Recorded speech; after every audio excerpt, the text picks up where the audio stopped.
Hello friends, welcome to my blogging channel. তো তোমরা কেমন আছো এবং তোমাদের সারাটা দিনকাল কেমন কাটছে অবশ্যই কমেন্ট সেকশানে জানাও। তো আমি এই ব্লগটাতে বা এই ভিডিওটাতে তোমাদের জানাবো জীবনটাকে অন্যভাবে ভাবতে হয়। জীবনটা বড্ড ছোট, বড্ড সুন্দর এবং বড্ড রঙিনও বলতে পারো। তো এই সুন্দর, ছোট এবং রঙিন মুহূর্তগুলোকে আরও রঙিন করে তুলতে, আরও সুন্দর করে তুলতে অবশ্যই তোমাদেরকে আপ টু ডেট থাকতে হবে এবং নিজেকে অন্যভাবে ভাবতে হবে, জীবনটাকে অন্যভাবে উপলব্ধি করতে হবে, জীবনটাকে অন্যভাবে ভালোবাসতে হবে। তো সেরকম একটা মুহূর্তগুলোকে আমি একসঙ্গে ক্যাপচার করে বা একসঙ্গে ক্যামেরা বন্দি করে তোমাদের সামনে তুলে ধরছি। এটা ছিল কবে? এটা ছিল আমাদের বিবাহবার্ষিকীর দিন। তো বিবাহবার্ষিকীর দিন আমরা কিন্তু নিজেদের জন্য সময় কাটাতে চলে যাচ্ছিলাম তমলুক। যাচ্ছি বাসে, কারণ আমাদের অত টাকা নেই যে বড় বড় গাড়িতে বা কোনো এসি গাড়িতে যেতে হবে। ছোট্ট সুন্দর মুহূর্তকে সুন্দরভাবে রিপ্রেজেন্ট করতে এইটুকুই যথেষ্ট। মানে এই যে সুন্দর মুহূর্তটাকে তোমরা তুলে ধরবে বা পাবে, তার জন্য কিন্তু এই বাসে করে গিয়েও কিন্তু জীবনটাকে আনন্দমুখর করা যায়, দিনটাকে সুন্দর এবং রঙিন করে তোলা যায়। জানি না তোমাদের কনসেপ্ট কেমন হবে, আমার তো এরকমই কনসেপ্ট। তো আমরা দুজনে বসেছিলাম, রিলস বানিয়ে নিচ্ছিলাম, শর্টস বানিয়ে নিচ্ছিলাম এবং একে অপরের সাথে মুহূর্তটাকে ক্যাপচার করছিলাম। এইবারে পাপায়ের পৈতের তো ড্রেস কিনতে হবে, গিয়েছি তমলুক। তো তাই চলে গেছিলাম প্রিয় গোপাল বিষয়তে গিয়ে কিন্তু পাপায়ের পৈতের কিছু ড্রেস আমরা কিনে নিচ্ছিলাম। আর মৌলি তো তোমরা জানোই, এতদিনে বুঝে গেছো, আর মৌলির ব্লগ দেখলে বুঝে যাবে মৌলির সব থেকে দুর্বলতা কোথায়।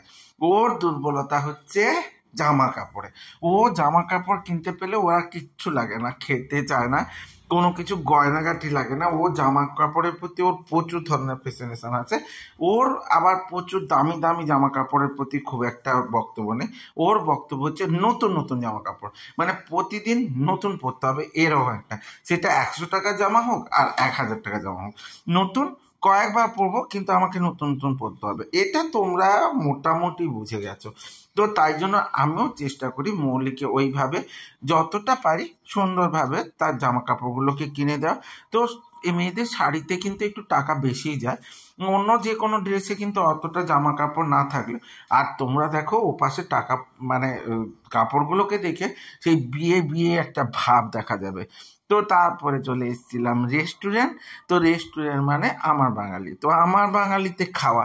আর পাপাই আর মৌলির কম হলেও পাপায়ের আবার প্রচুর ফ্যাসিনেশন আছে রেস্টুরেন্ট জাতীয় জায়গায় খাওয়া।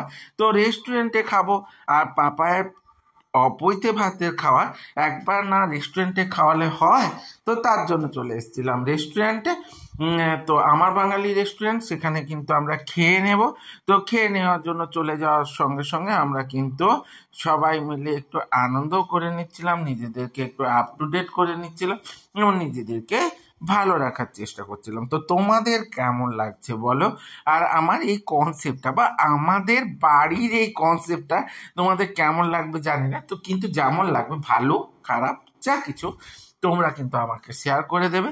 এটার জন্য কিন্তু ওয়েট করে থাকলাম। তোমাদের কমেন্টগুলো কিন্তু খুবই গুরুত্বপূর্ণ, মাথায় রেখো। কিন্তু আমি কিন্তু তোমাদের কমেন্টগুলোর জন্যই ওয়েট করে বসে থাকি, কখন তোমরা কমেন্ট করবে আমি সেই ধরনের আপ টু ডেট ভাবে ভিডিও দেবো।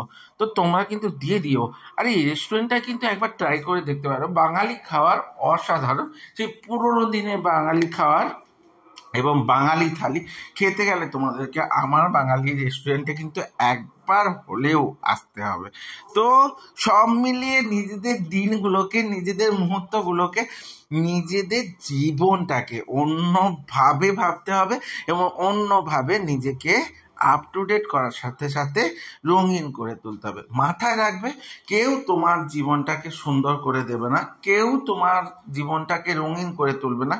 তোলার দায়িত্ব তোমার, সুন্দর করে বাঁচার দায়িত্ব তোমার। তাই তুমি কেমনভাবে বাঁচবে সেটা তোমার অঞ্চল, সেটা কারোর উপর নির্ভর করে না, কেউ তোমাকে ভালো রাখবে না।